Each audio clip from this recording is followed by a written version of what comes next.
Good morning. These are your Nassau Guardian highlights for Monday, December 15th, 2025, brought to you by Your Daily Bahamas headlines, especially for people on the go and those who are visually impaired. Please don't forget to like, share, and follow our Facebook, YouTube, and WhatsApp channels. The main story this morning focuses on growing worries surrounding the Grand Lucayan Resort in Freeport, as uncertainty deepens over the government's deal with U.S.-based developer Concord Wilshire. More than 200 days after the heads of agreement were signed for the proposed $827 million redevelopment, remaining employees at the shuttered resort have once again been told their salaries will be delayed. Workers deemed essential are now working only 2 days a week, while the property remains closed with no visible redevelopment activity. Despite earlier assurances that the developer would assume all expenses, the government is still covering property costs, raising serious questions about transparency, accountability, and the true status of the deal. Opposition leader Michael Pintard has strongly criticized the Davis administration's silence, calling for workers to be paid immediately and for the Bahamian people to be told the truth about who is responsible for the resort and its mounting obligations. Also making front-page news, Royal Caribbean International has officially opened its $200 million Royal Beach Club on Paradise Island, marking the first of several such attractions planned worldwide. The government holds a 49% stake in the development, and officials say Bahamians will soon have the opportunity to invest. Prime Minister Philip Davis and Deputy Prime Minister Chester Cooper say the project is expected to drive more cruise passengers into downtown Nassau, boosting Bay Street vendors and creating new economic opportunities.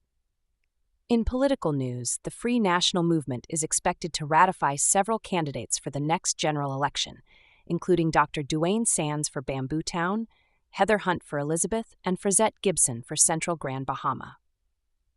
Party officials say the ratifications are part of preparations for the next election, which is due by next September. Turning to national affairs, the debate over the Smuggling of Migrants Bill 2025 continues. Michael Pintard has pushed back against claims by the Attorney General that the FNM previously drafted a similar asylum bill, insisting that while a draft once existed, it was never tabled or debated. The bill has sparked public concern, particularly over how migrants are treated, despite the removal of a controversial immunity clause. In cultural news, a Supreme Court decision has ordered that the world-famous Valley Boys Junkanoo Group be restored to the Register of Nonprofit Organizations, including the reinstatement of its business license and tax identification number. The ruling adds another chapter to the ongoing dispute between rival Valley Boys factions, with the National Junkanoo Committee insisting it has acted in good faith while awaiting a final court determination.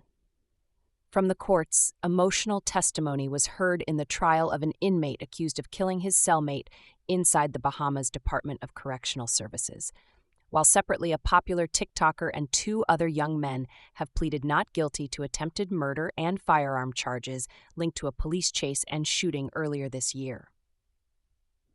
In education news, also Prime Minister Davis is encouraging Bahamians to take advantage of free courses offered through the Upskill Bahamas initiative, which has already attracted thousands of participants nationwide, including strong enrollment from the Family Islands.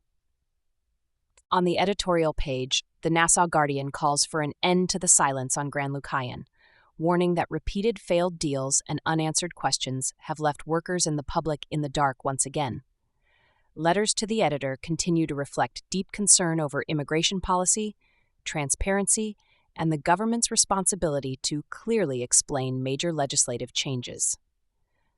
Those are your Nassau Guardian highlights for today. As always, thank you for listening and for staying connected with Your Daily Bahamas headlines.